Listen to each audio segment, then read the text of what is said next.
ಎಲ್ರಿಗೂ ನಮಸ್ಕಾರ. ಸಾಹಿತ್ಯ ಸಂಭ್ರಮ ಅಂತ ಹೇಳಿದ್ದೀರಿ. ಇದರಲ್ಲಿ ವಿಜ್ಞಾನ ಬಂದರೆ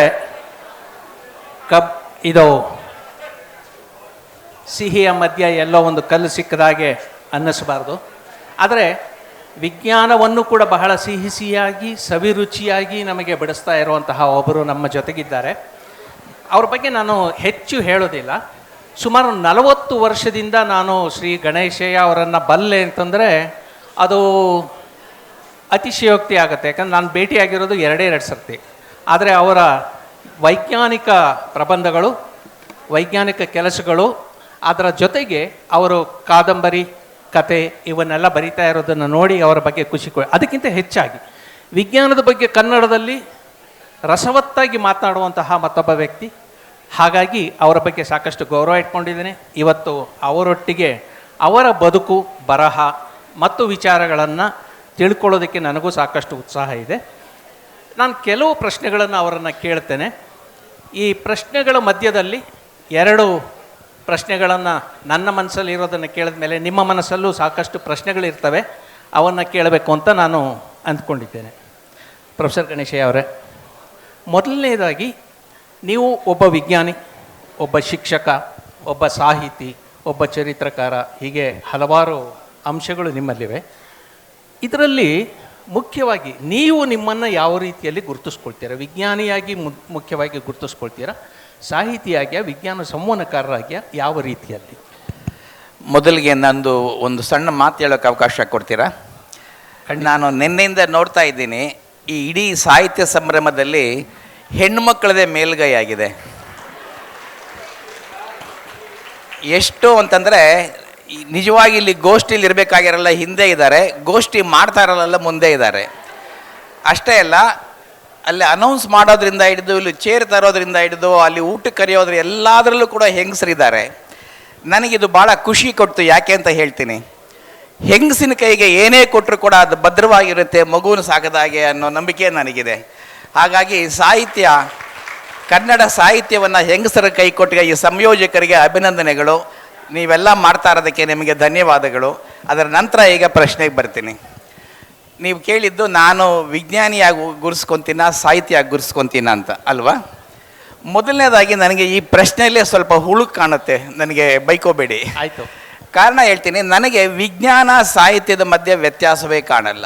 ಎರಡೂ ಕೂಡ ಸತ್ಯವನ್ನು ಹುಡುಕುವುದಕ್ಕೆ ಹೊರಟ 2 ಮಾದರಿಗಳು. ಹಾಗಿರುವಾಗ ನಾನು ವಿಜ್ಞಾನಿಯಾಗಿಯೂ ನನ್ನದೇ ಒಂದು ಸತ್ಯ ಹುಡ್ಕೋಕೆ ಹೋಗಿದ್ದೀನಿ, ಸಾಹಿತಿಯಾಗಿಯೂ ಕೂಡ ಮತ್ತೊಂದು ಮಾದರಿನಲ್ಲಿ ಅದೇ ಸತ್ಯವನ್ನು ಬೇರೆ ರೂಪದಲ್ಲಿ ಹುಡ್ಕೋಕೆ ಹೋಗಿದ್ದೀನಿ. ಸೊ ಮೂಲತಃ ನನಗೆ ಅನ್ನ ಕೊಟ್ಟಿದ್ದು ವಿಜ್ಞಾನ, ಆದರೆ ನನಗೆ ಜನರ ಪರಿಚಯ ಮಾಡಿದ್ದು ಸಾಹಿತಿ. ನಾನು ವಿಜ್ಞಾನಿಯಾಗಿ ಗುರುಸ್ಕೊತೀನಿ, ಸಾಹಿತ್ಯವಾಗಿ ಗುರುಸ್ಕೊತೀನಿ ಅಂತಂದರೆ ಹೇಳೋಕ್ಕೆ ಕಷ್ಟ ಆಗುತ್ತೆ.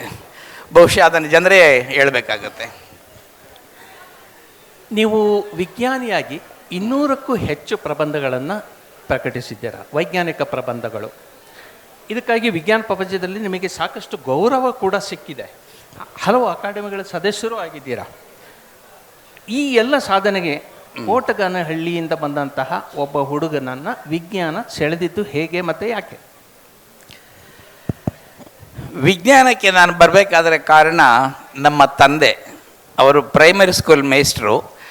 ಒಂದು ಸಣ್ಣ ಕತೆ ಹೇಳಬೇಕಾಗುತ್ತೆ. ಪ್ರತಿ ಊರಿಗೆ ಹೋದರೆ ನಮ್ಮದು ತೋಪುಗಳಿದ್ದವು, ಈ ಸರ್ವೆ ತೋಪು ಅಥವಾ ಈ ಯೂಕ್ಲಿಪ್ಟಸ್ ತೋಪುಗಳಿದ್ದವು. ಆ ತೋಪುಗಳಲ್ಲಿ ಕಳ್ಳರು ಬಂದುಬಿಡ್ತಾರೆ, ನೀವು ಹೋಗಿ ಅಲ್ಲಿ ಕಾಯಿ ಕಾಣೋ ಅಂತ ನಮ್ಮ ಚಿಕ್ಕಪ್ಪ ಅವರೆಲ್ಲ ನನ್ನ ಬಲವಂತ ಮಾಡ್ತಾಯಿದ್ರು. ನನಗೆ ಒಂದು ಪ್ರಶ್ನೆ ಅಂದರೆ, ನಾನು ಸ್ಕೂಲ್ಗೆ ಹೋಗ್ಬೇಕಾದ್ರೆ ಅಥವಾ ಹೈಸ್ಕೂಲ್ಗೆ ಹೋಗ್ಬೇಕಾದ್ರೆ ಕಳ್ಳರು ಬರಲ್ಲ, ರಜೆಗೆ ಅಂತ ಮನೆಗೆ ಬಂದಾಗ ಮಾತ್ರ ಯಾಕೆ ಬರ್ತಾರೆ ಕಳ್ಳರು ಅಂತ ನಂಗೆ ಅರ್ಥವಾಗ್ತಾ ಇರಲಿಲ್ಲ. ಸೊ ನಮ್ಮ ಅಪ್ಪನಿಗೆ ನಾನು ದೂರ ಹೇಳಿದೆ, ನಮ್ಮ ತಂದೆಗೆ. ನಾನು ಏನೋ ಓದೋಣ ರಜಾದಲ್ಲಿ ಅಂತಿದ್ರೆ ಇವರೆಲ್ಲ ಕಾಡಕ್ಕೆ ಕಳಿಸ್ಬಿಡ್ತಾರೆ, ನನಗೆ ಏನು ಮಾಡೋದು ಅಂತ. ನೀನು ಏನು ಕಷ್ಟ ಈಗ ಓದ್ಬೇಕು ತಾನೆ, ಪುಸ್ತಕ ತಂದು ಕೊಡ್ತೀನಿ, ಹೋಗು, ಆ ತೋಪತ್ರನೇ ಕೂತ್ಕೊಂಡು ಓದು ಅಂತಂದರು. ಅಲ್ಲಿಂದ ಶುರುವಾಯಿತು ನನ್ನ ಓದು. ಡಾರ್ವಿನ್ನು, ಮೆಂಡಲ್ಲು, ಕುವೆಂಪು ಇವರ ಸಣ್ಣ ಸಣ್ಣ ಪುಸ್ತಕಗಳು ನಮ್ಮ ತಂದೆ ಕೊಟ್ಟರು. ಅದನ್ನು ನಾನು ಆ ವಯಸ್ಸಲ್ಲಿ ಸುಮ್ಮನೆ ಓದ್ತಾ ಇದ್ದೆ. ಎಷ್ಟೋ ಅರ್ಥವಾಗ್ತಿರ್ಲಿಲ್ಲ, ಎಷ್ಟೋ ಅರ್ಥವಾಗ್ತಾಯಿತ್ತು. ಜೋರಾಗಿ ಒಂದು ಬಂಡೆ ಮೇಲೆ ಕೂತ್ಕೊಂಡು ಓದ್ತಾ ಇದ್ದೆ. ಅದರ ಪರಿಣಾಮ ಬಹುಶಃ ನಾನು ವಿಜ್ಞಾನಿ ಆದೆ ಅಂತ ಕಾಣುತ್ತೆ.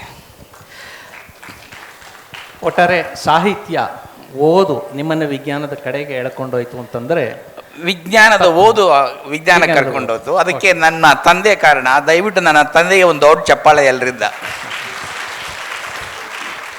ಸಾಹಿತ್ಯದ ಬಗ್ಗೆ ಮಾತಾಡಬೇಕಾದ್ರೆ ಒಂದು ಪ್ರಶ್ನೆ ಯಾವಾಗಲೂ ಬರುತ್ತೆ, ಮುಖ್ಯವಾಗಿ ವಿಜ್ಞಾನ ಸಾಹಿತ್ಯದ ಬಗ್ಗೆ ಅಥವಾ ಬೇರೆ ಯಾವುದೇ ಸಾಹಿತ್ಯದ ಬಗ್ಗೆ ಮಾತಾಡಬೇಕಾದ್ರೆ, ವಿಜ್ಞಾನದ ಬಗ್ಗೆ ಅಂದರೆ ಅವರವರ ವಿಷಯದ ಬಗ್ಗೆ ಅವರವರು ಬರೆಯೋದು. ಸಾಹಿತ್ಯದಲ್ಲಿ ಎಲ್ಲರ ವಿಷಯವನ್ನು ಬರೆದವರಿದ್ದಾರೆ.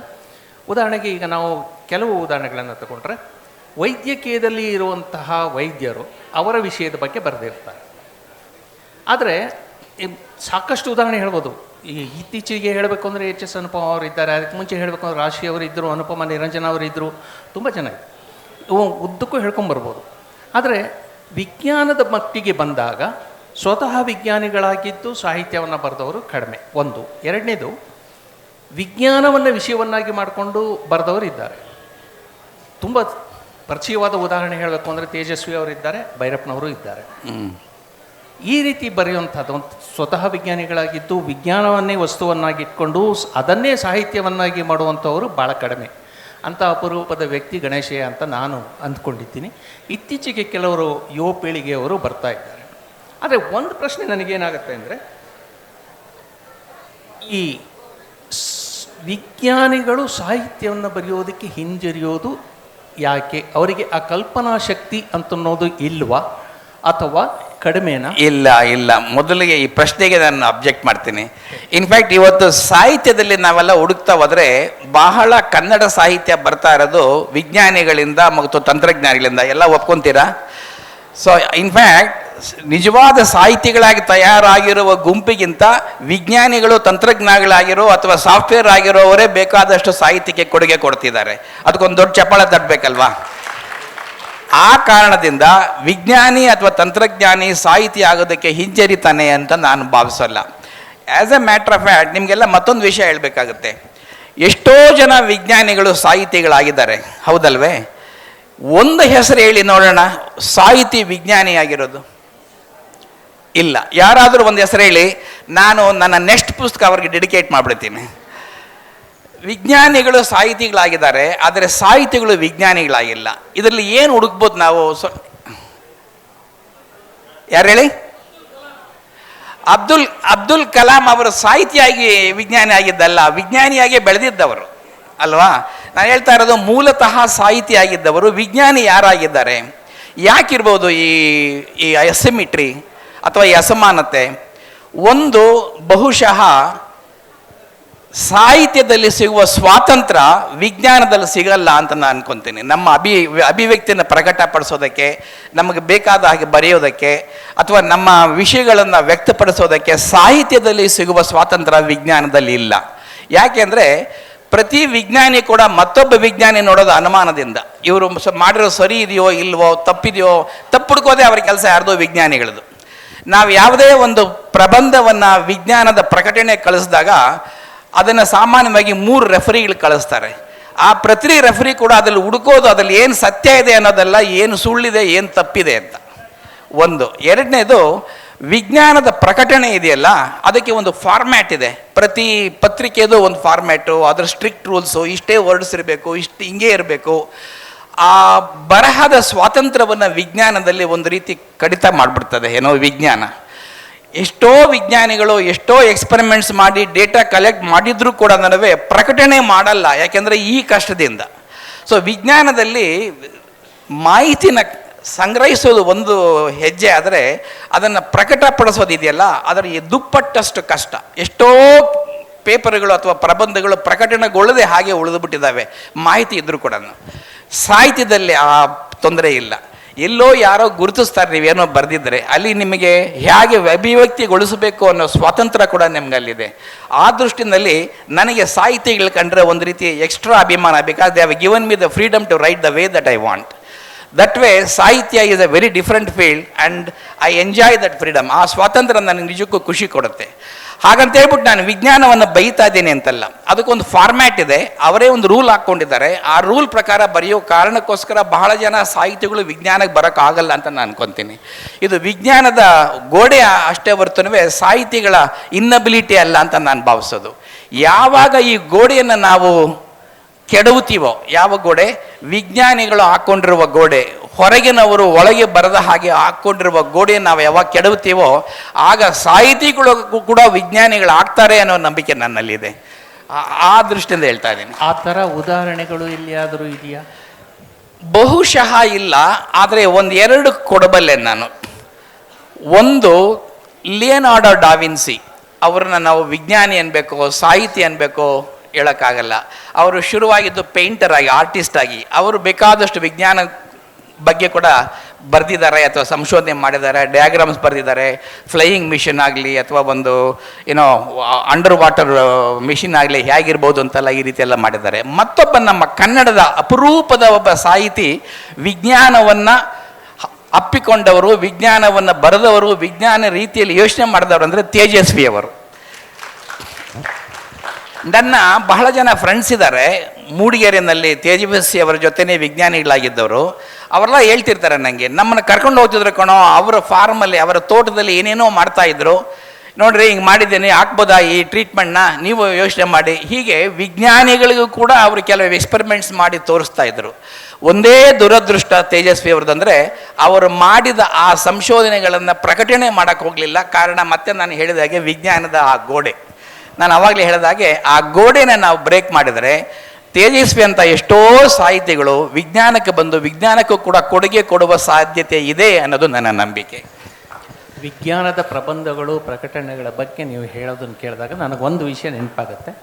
ಕೆ ಎನ್ ಗಣೇಶಯ್ಯ ಅವರ ಹೆಸರನ್ನು ನಾನು ಮೊದಲು ಅನ್ನೋದಕ್ಕಿಂತ ಭಾಳ ಹೆಚ್ಚು ಗಮನ ಕೊಟ್ಟಿದ್ದು ಕನಕ ಮುಸುಕು ಕಾದಂಬರಿ. ಅದಕ್ಕೂ ಮುಂಚೆ ಆ ಕಾದಂಬರಿ ನೀವು ಬರೆಯೋದಕ್ಕೂ ಒಂದು 5 ವರ್ಷ ಮುಂಚೆ ನಾನು ಅದೇ ವಿಷಯದ ಬಗ್ಗೆ ಒಂದು ಲೇಖನ ಸುಧಾದಲ್ಲಿ ಕೂಡ ಬರೆದಿದ್ದೆ. ಅದು ಒಂದು ಸಣ್ಣ ನೇಚರ್ನಲ್ಲಿ ಬಂದಂಥ ಒಂದು ಸಣ್ಣ ವರದಿಯನ್ನು ಆಧರಿಸಿ ಬರೆದಿದ್ದಂಥದ್ದು. ನಮ್ಮಲ್ಲಿ ಮೆಕ್ಕೆಜೋಳ ಹೊಯ್ಸಳರು ಇದ್ದಂಥ ಕಾಲದಲ್ಲಿ ಇತ್ತ ಇಲ್ವಾ ಅನ್ನೋ ಒಂದು ಸಣ್ಣ ಪ್ರಶ್ನೆಯನ್ನು ಆ ಒಂದು ಪ್ರಬಂಧ ಎತ್ತಿತ್ತು. ಅಷ್ಟೇ ಬರೆದು ನಾನು ಅದೊಂದು ಕುತೂಹಲಕಾರಿ ಇದು ಅಂತ ಬರೆದಿದ್ದೆ. ಆದರೆ ನೀವು ಅಷ್ಟಕ್ಕೆ ಬಿಡಲಿಲ್ಲ. ನೀವು ಮತ್ತು ನಿಮ್ಮ ಸಂಗಡಿಗರು ಅದನ್ನು ಮುಂದಕ್ಕೂ ತಗೊಂಡು ಹೋಗಿ ಅದರ ಬಗ್ಗೆ ಚರ್ಚೆ ಮಾಡಿ ಕೊನೆಯಲ್ಲಿ ಒಂದು 5 ವರ್ಷ ಆಗಿದ್ದಿರಬೇಕು ಬಹುಶಃ, ಕರೆಂಟ್ ಸೈನ್ಸ್ನಲ್ಲಿ ನೀವು ಅದೇ ವಿಷಯದ ಬಗ್ಗೆ ಒಂದು ಪ್ರಬಂಧವನ್ನು ಬರೆದ್ರಿ, ವೈಜ್ಞಾನಿಕ ಪ್ರಬಂಧವನ್ನು ಬರೆದ್ರಿ. ಅದಾದ ಮೇಲೆ ಕನಕ ಮುಸುಕು ಬಂತು. ಹೌದು, ಓಕೆ. ಈ ಹಾದಿ ನನಗೆ ಸ್ವಲ್ಪ ವಿಶೇಷ ಅಂತ ಅನ್ನಿಸ್ತು. ಹಾಗಾಗಿ ನಾನು ಈ ಕನಕ ಮುಸುಕುವಿನ ಆಧಾರದಲ್ಲಿ ಆ ಮೆಕ್ಕೆಜೋಳದ ಚರಿತ್ರೆ ಏನಿದೆ ಅದರಲ್ಲಿ ನೀವು ಕಂಡುಕೊಂಡಿದ್ದೇನು, ಅಲ್ಲಿ ಹೇಗೆ ಆ ಒಂದು ಬದಲಾವಣೆ ಆಯಿತು? ಸೂಕ್ಷ್ಮವಾಗಿ ಹೇಳ್ಬಿಡ್ತೀನಿ. ವಿವರಗಳು ಹೇಳೋಕ್ಕೆ ಇಲ್ಲಿ ಸ್ವಲ್ಪ ಕಷ್ಟ ಆಗುತ್ತೆ, ಯಾಕೆಂದರೆ ಸಮಯ ಭಾಳ ಕಡಿಮೆ. ನಿಮಗೆಲ್ಲ ಗೊತ್ತಿರೋ ಹಾಗೆ ಸೋಮನಾಥಪುರದ ದೇವಾಲಯವನ್ನು ಕಟ್ಟಿದ್ದು ಹೊಯ್ಸಳರ ಕಾಲದಲ್ಲಿ 1250ರಲ್ಲಿ, ಕ್ರಿಸ್ತ ಶಕ 1250. ಆದರೆ ಅಲ್ಲಿ ಕೆಲವು ರಚನೆಗಳಲ್ಲಿ ಅವರ ಕೈಯಲ್ಲಿ ಇರುವ ಒಂದು ಚಿತ್ರ ಮೆಕ್ಕೆಜೋಳ ಅಥವಾ ಮುಸ್ಕಿನ ಜೋಳ ಥರ ಇದೆ ಅಂತ ಒಬ್ಬ ಅಮೆರಿಕದ ವಿಜ್ಞಾನಿ ಬಂದು ಹೇಳ್ತಾನೆ, ಜೊಹಾನ್ಸನ್ ಅಂತ. ಅವನು ಹಾಗೆ ಹೇಳಿದಾಗ ಇಡೀ ವಿಜ್ಞಾನ ಪ್ರಪಂಚದಲ್ಲಿ ತಲೆನೋವು ಹುಟ್ಟುಬಿಡುತ್ತೆ. ಯಾಕೆ ಅಂತ ಹೇಳ್ತೇನೆ. ನಾನು ಹೇಳಿದಾಗೆ ಮೈಸೂರಿನ ಆ ಸೋಮನಾಥಪುರ ದೇವಾಲಯದ ಆ ಕೆತ್ತನೆ ಆಗಿರೋದು 1250ರಲ್ಲಿ. ಆದರೆ ಭಾರತಕ್ಕೆ ಮುಸ್ಕಿನ ಜೋಳ ಯಾವಾಗ ಬಂತು? ಅದು ವಿಕಾಸ ಹೊಂದಿದ್ದ ದಕ್ಷಿಣ ಅಮೆರಿಕಾದಲ್ಲಿ. ಭಾರತಕ್ಕೆ ಬರಬೇಕಾದ್ರೆ ಭಾರತ ಮತ್ತು ದಕ್ಷಿಣ ಅಮೆರಿಕಾದ ನಡುವೆ ಮಾನವ ಸಂಬಂಧ ಇರಬೇಕಲ್ಲ.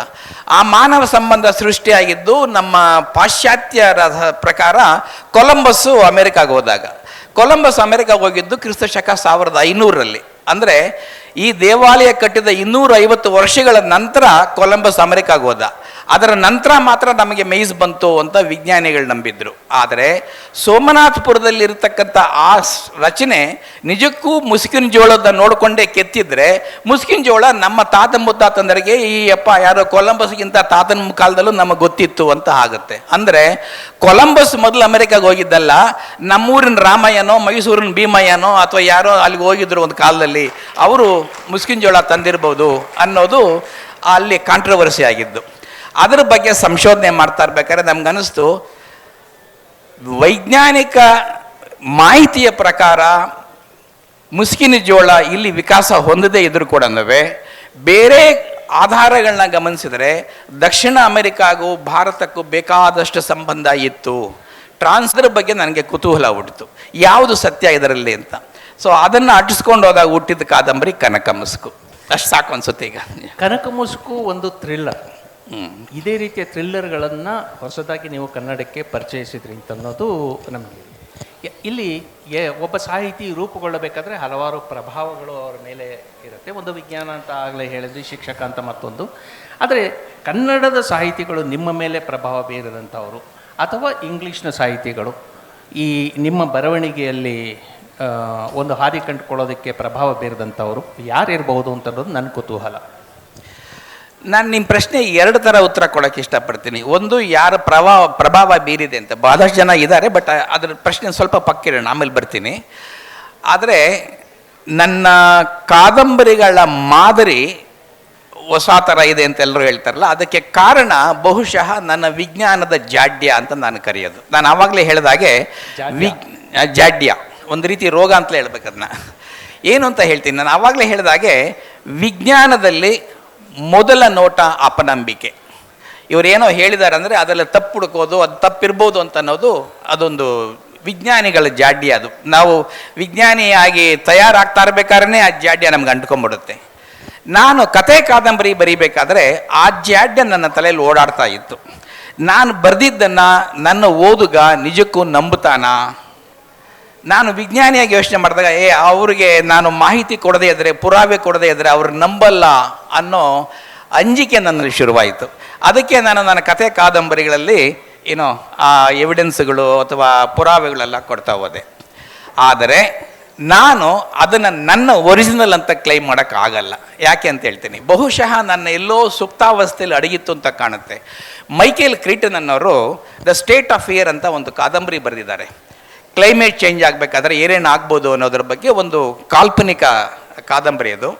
ಅದರಲ್ಲಿ ನಾನು ಮೊದಲ ಬಾರಿಗೆ ಒಂದು ಕಾದಂಬರಿನಲ್ಲಿ ಚಿತ್ರಗಳು, ಗ್ರಾಫ್ಗಳು, ಸೋರ್ಸ್ಗಳು ಅಥವಾ ಉಲ್ಲೇಖಗಳು ಇವೆಲ್ಲವೂ ಅಲ್ಲಿದ್ದವು. ಅದು ನನ್ನ ತಲೆಯಲ್ಲಿ ಇತ್ತು. ಒಂದು ಕಾದಂಬರಿನಲ್ಲಿ ಈ ರೀತಿ ಬೇರೆ ರೀತಿಯೂ ಬರೀಬೋದು ಅನ್ನೋದು ನನ್ನ ತಲೆಯಲ್ಲಿ ಇತ್ತು. ಜುರಾಸಿಕ್ ಪಾರ್ಕ್ ಬರೆದವರು, ಪಾರ್ಕ್ ಬರೆದ ಆ ಕವಿ ದಿ ಸ್ಟೇಟ್ ಆಫ್ ಏರ್ ಅಂತ ಒಂದು ಕಾದಂಬರಿ ಬರೆದಿದ್ದಾರೆ. ಭಾಳ ಅದ್ಭುತವಾಗಿದೆ ಅದು. ಅದರಲ್ಲಿ ಈ ರೀತಿ ಎವಿಡೆನ್ಸ್ ಎಲ್ಲ ಕೊಡ್ತಾ ಹೋಗಿದ್ರು.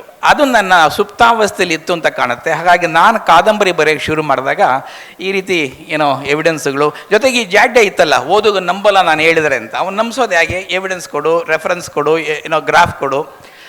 ದುರದೃಷ್ಟ ಈ ಜಾಡ್ಯ ಅಥವಾ ಈ ಮಾದರಿ ನನಗೆ 2 ವರ್ಷ ಸಾಹಿತ್ಯಕ್ಕೆ ಪ್ರವೇಶ ಮಾಡೋಕ್ಕೆ ತಡ ಮಾಡಿತು ಕೂಡ. ಯಾಕೆಂದರೆ ನಾನು ಅದನ್ನು ಕಾದಂಬರಿ ಕನಕ ಮುಸುಕುನ ಮೊದಲು ಬರೆದು ಯಾರಿಗೋ ಕೊಟ್ಟೆ ಕೆಲವು ಸಾಹಿತ್ಯಗಳಿಗೆ. ಅವರು ನೋಡಿದ ತಕ್ಷಣ ಹಿಂಗೆ ತಿರುಗಿಸ್ಬಿಟ್ಟೆ, ಇದು ಕಾದಂಬರಿ ಎಲ್ಲ ನೀವು ರಿಪೋರ್ಟ್ ಬರ್ದಂಗೆ ಬರೆದಿದ್ದೀರ, ಕಾದಂಬರಿ ಹಿಂಗೆ ಬರೀಬಾರ್ದು, ಅದ್ರಲ್ಲಿ ರೆಫರೆನ್ಸ್ ಇರ್ಕೊಡೋದು, ಫೋಟೋ ಇರ್ಕೊಡೋದು, ಗ್ರಾಫು ಎಲ್ಲ ಇರ್ಕೊಡೋದು, ರೀರೈಟ್ ಮಾಡ್ಕೊಂಬಂದು ತಗೊಂಬನ್ನಿ ಅಂತಂದರು. ನನಗೆ ರೀರೈಟ್ ಮಾಡೋಕ್ಕೆ ಭಾಳ ಕಷ್ಟ ಆಯಿತು. ಹಂಗೇ ಇಟ್ಕೊಂಡಿದ್ದೆ. ಹಾಗಾಗಿ 2 ವರ್ಷ ತಡ ಆಯಿತು ನನ್ನ ಕಾದಂಬರಿ ಬೆಳಕು ಕಾಣೋಕ್ಕೆ. ಈಗ ನಿಮ್ಮ ಜಾಡ್ಯವನ್ನು ಸೋಂಕು ಜಾಡ್ಯ ಮಾಡಬೇಕು ಅಂತಿದ್ದೆ. ಪ್ರಶ್ನೆಗಳನ್ನು ಕೇಳುವವರು ಯಾರಾದರೂ ಇದ್ದರೆ ಈಗ ಮಧ್ಯದಲ್ಲಿ 2 ಪ್ರಶ್ನೆಗಳನ್ನು ಕೇಳಿ ಆಮೇಲಿಂದ ಮತ್ತೆ ನಮ್ಮ ಸಂಭಾಷಣೆಯನ್ನು ಮುಂದುವರಿಸಬೇಕು ಅಂತಿದ್ದೇವೆ. ಕೇಳುಗರು ಯಾರಾದರೂ ಪ್ರಶ್ನೆಗಳು ಕೇಳೋದಿದ್ದರೆ ಸ್ವಾಗತ. ಅಲ್ಲಿದ್ದಾರೆ ನೋಡಿ, ಅವರಿಗೆ ಮೈಕ್ ಕೊಡಬೇಕು. ಮೈಕ್ ಸರ್ ಕೇಳಿ, ಕೇಳಿಸುತ್ತಾ ನೋಡೋಣ.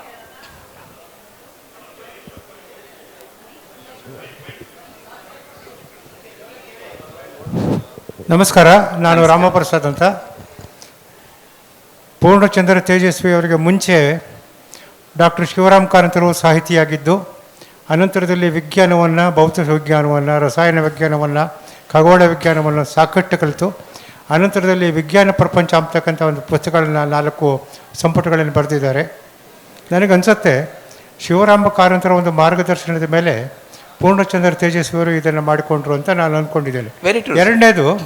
ಎರಡನೇದು ಸಾಹಿತ್ಯಕ್ಕೆ ವಿಜ್ಞಾನದ ಪರಿಪುಷ್ಟತೆ, ವಿಜ್ಞಾನದ ಸಾಹಿತ್ಯಕ್ಕೆ ಸಾಹಿತ್ಯದ ಒಗ್ಗರಣೆ. ಈ ಮಾತನ್ನು ತಾವು ನಂಬುತ್ತೀರಾ ಅಂತ ಹೇಳಿ ನಾನು ಅಂದ್ಕೊಂಡಿದ್ದೇನೆ. ಕೇಳಿಸ್ತಿಲ್ಲ. ವಿಜ್ಞಾನದ ಬರವಣಿಗೆಗೆ ಸಾಹಿತ್ಯದ ಒಗ್ಗರಣೆ, ಓಕೆ, ಸಾಹಿತ್ಯದ ಬರವಣಿಗೆಗೆ ವಿಜ್ಞಾನದ ಪರಿಪುಷ್ಟತೆ. ಈ ಮಾತನ್ನ ತಾವು ಒಪ್ತೀರಾ ಅಂತ? Very much. ದಯವಿಟ್ಟು ನನ್ನ ಮೊದಲನೇ ಪ್ರಶ್ನೆಗೆ ಉತ್ತರಿಸಿ. ಶಿವರಾಮ್ ಕಾರಂತರ ಬಗ್ಗೆ ಹೇಳಿದರು. ನಾನು ಇಲ್ಲಿ ಹೇಳ್ಬೇಕಾಗಿರೋದು ಒಂದೇ ವಿಷಯ, ತೇಜಸ್ವಿ ಆಗಲಿ ಶಿವರಾಮ್ ಕಾರಂತ್ ಆಗಲಿ ಅವರೆಲ್ಲ ಸಾಹಿತಿಗಳಾಗಿ ವಿಜ್ಞಾನ ಪರವಾಗಿ ಯೋಚನೆ ಮಾಡಿದ್ರು ಕೂಡ ವಿಜ್ಞಾನಿ ಅಂತ ಅನಿಸ್ಕೊಳ್ಳಿಲ್ಲ. ಅದು ದಟ್ಸ್ ಮೈ ಪಾಯಿಂಟ್. ನೀವು ಕೇಳಿ ಸರ್. ಇನ್ನೊಂದು ಇದಕ್ಕೆ ಸಂಬಂಧಪಟ್ಟಿದ್ದು, KV ಅಯ್ಯರ್ ಅಂತ ಒಬ್ಬರು ಕನ್ನಡ ರೈಟರ್ ಇದ್ರು. ಅವರು ಶಾಂತಲೆ ಮತ್ತು ರೂಪದರ್ಶಿ ಅಂತ ಹೆಸರಾಂತ ಕಾದಂಬರಿಗಳನ್ನ ಬರೆದಿದ್ದಾರೆ. ಅವರು ಕೂಡ ಇತ್ತೀಚೆಗೆ ನಾವು obesity, non alcoholic fatty liver disease ಮತ್ತು ಎಕ್ಸಸೈಸ್ ಇಂಡ್ಯೂಸ್ಡ್ ಎನರ್ಜಿ ಇದ್ರ ಬಗ್ಗೆ ಎಲ್ಲ ಪುಸ್ತಕ ಬರೆದಿದ್ದಾರೆ. ಅದು ವಿಜ್ಞಾನ ಪುಸ್ತಕಗಳನ್ನ. ಅದನ್ನು ಓದಿ ಶಾಕ್ ಆಯಿತು ನನಗೆ, ಒಬ್ಬ ಸಾಹಿತಿ ಇಷ್ಟೆಲ್ಲ ಮಾಡ್ಬೋದು ಅನ್ನೋದು ಒಂದು ಇದಿತ್ತು. ಇನ್ನೊಂದು, ಅವರು ಪ್ರಶ್ನೆಗೆ ಬಂದಾಗ ತೇಜಸ್ವಿ ನೇರವಾಗಿ ಹೇಳ್ಕೊಂಡಿದ್ದಾರೆ, ನನ್ನ ಜೀವನದಲ್ಲಿ 3 ಜನ ಪ್ರಭಾವ ಬೀರಿದ್ದಾರೆ. ಒಂದು ನನ್ನ ತಂದೆ ರಾಷ್ಟ್ರಕವಿ ಕುವೆಂಪು ಅವರು, ಇನ್ನೊಂದು ಶಿವರಾಮ ಕಾರಂತರು, ಮತ್ತು ರಾಮ್ ಮನೋಹರ್ ಲೋಹಿಯಾ ಅಂತ. ಇನ್ನೊಂದು, ಇತ್ತೀಚೆಗೆ ಫೆಬ್ರವರಿಲಿ ನನಗೆ ಶ್ರೀಲಂಕಾದಿಂದ ಒಂದು ವಿಶ್ವವಿದ್ಯಾನಿಲಯದಿಂದ ಆಹ್ವಾನ ಬಂದಿತ್ತು ಟಾಕ್ ಕೊಡೋದಕ್ಕೆ. ಅದಕ್ಕೆ ಮೊದಲೇ ಒಪ್ಕೊಂಡೆ. ಏನಕ್ಕೆ ಅಂದರೆ ನಿಮ್ಮ ಸೀಗಿರಿಯ ಮತ್ತು ಚಿತಾದಂಥ ಕಥೆಗಳನ್ನ ಓದಿದ್ದೆ.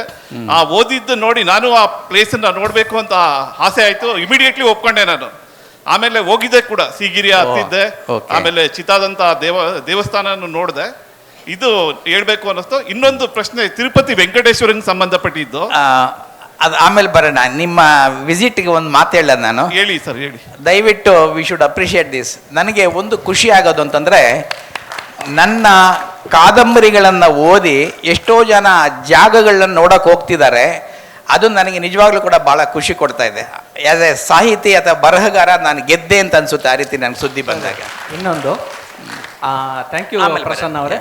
ಪ್ರಸನ್ನ ಸಂತೆಕಡೂರು ಬಹುಶಃ ವಿಜ್ಞಾನಿಯಾಗಿದ್ದು ವಿಜ್ಞಾನ ಸಾಹಿತ್ಯವನ್ನು, ಅಂದರೆ ಕಾದಂಬರಿಯನ್ನು, ಕಥೆಯನ್ನು ಬರೆದಂಥವರು ಅವರು ಬರೆದ ಕಥೆಯಲ್ಲಿ ವಿಜ್ಞಾನವೇ ವಸ್ತು.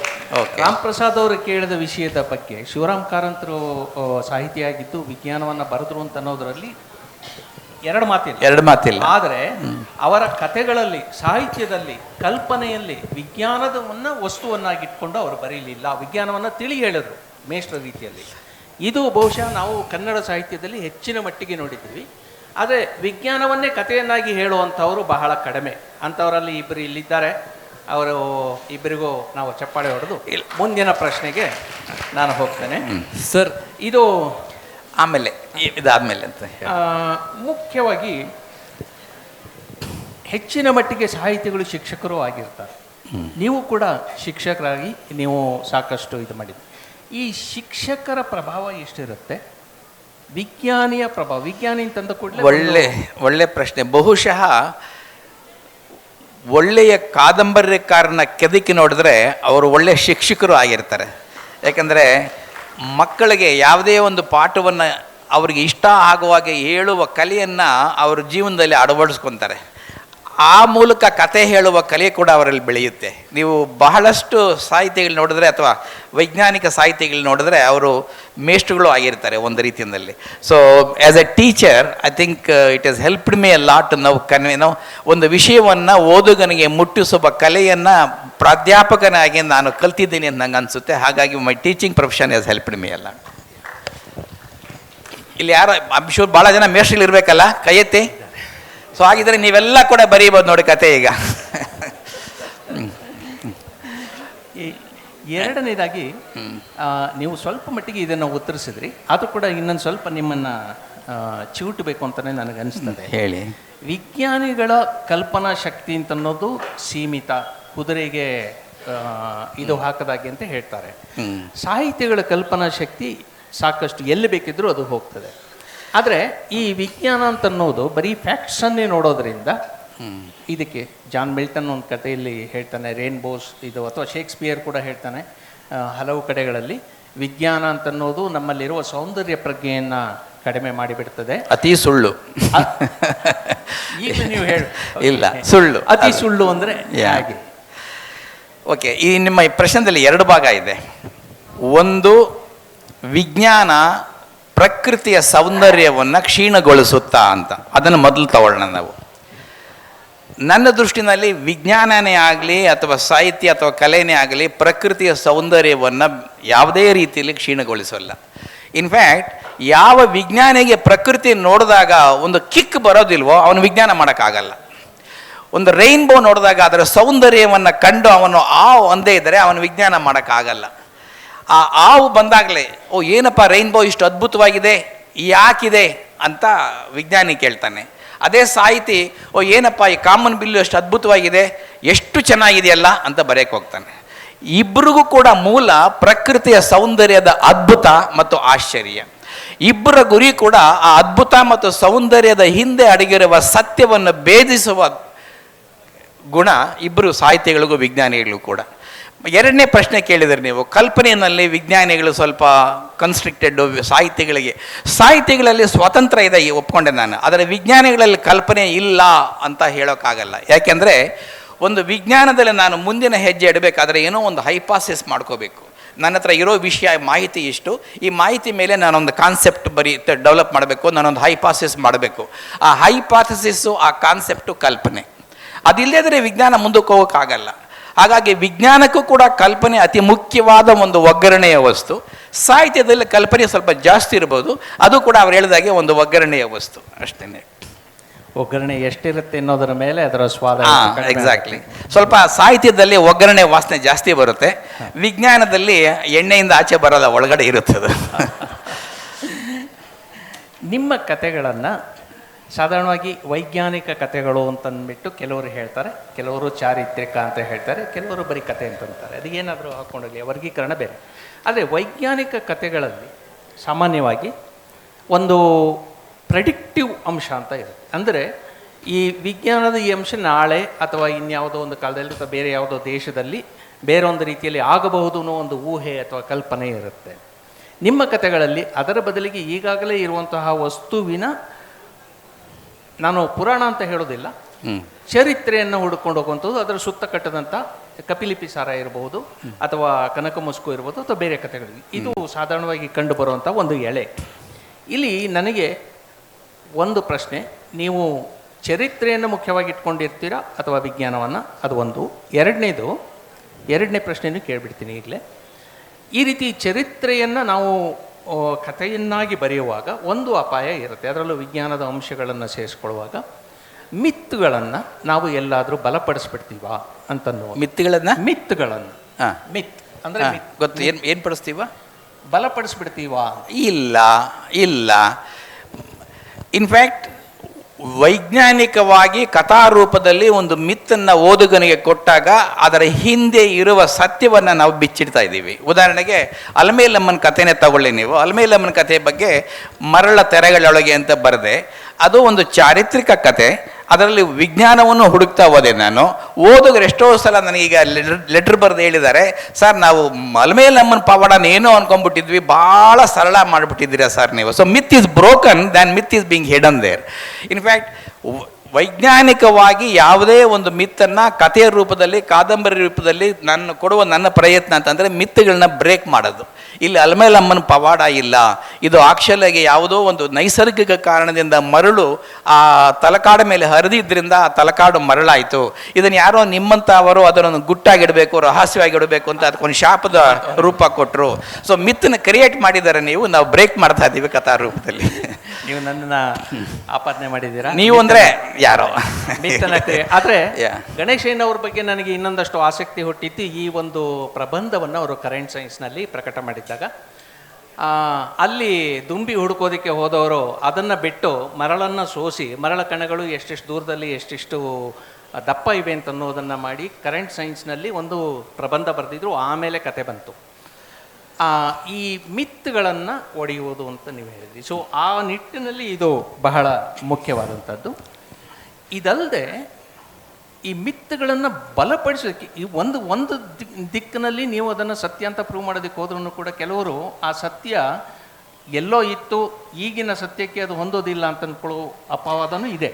ಯಾಕಂದರೆ ನೀವು ಈ ಮಾತನ್ನು ಹೇಳಿದಾಗ ಕೆಲವರು ನಿಮ್ಮನ್ನು ಬಲಪಂಥೀಯ ಲೇಖಕ ಅಂತ ಹೇಳಿದ್ರು. ಈ ಬಲಪಂಥೀಯ ಎಡಪಂಥೀಯ ಅಂತ ಅನ್ನೋದು ನಾನು ಒಪ್ಪೋದಿಲ್ಲ. ನಮ್ಮ ಕಲ್ಪನೆಗೆ ಏನು ಬರುತ್ತೆ ಅದನ್ನು ಬರಿತೇವೆ, ಮತ್ತೆ ಸುತ್ತ ಇರುವಂತಹ ಇದನ್ನು ಸಾಹಿತಿ ಅಂತನೋರು ಅದನ್ನು ಪ್ರಸ್ತುತಪಡಿಸ್ತಾರೆ ಅಂತಷ್ಟೇ ನಾನು ಅಂದ್ಕೊಳ್ತೀನಿ. ಒಂದು ವೇಳೆ ಹಾಗಿದ್ರೂ ನೀವು ಬಲಪಂಥೀಯರು ಎಡಪಂಥೀಯರು?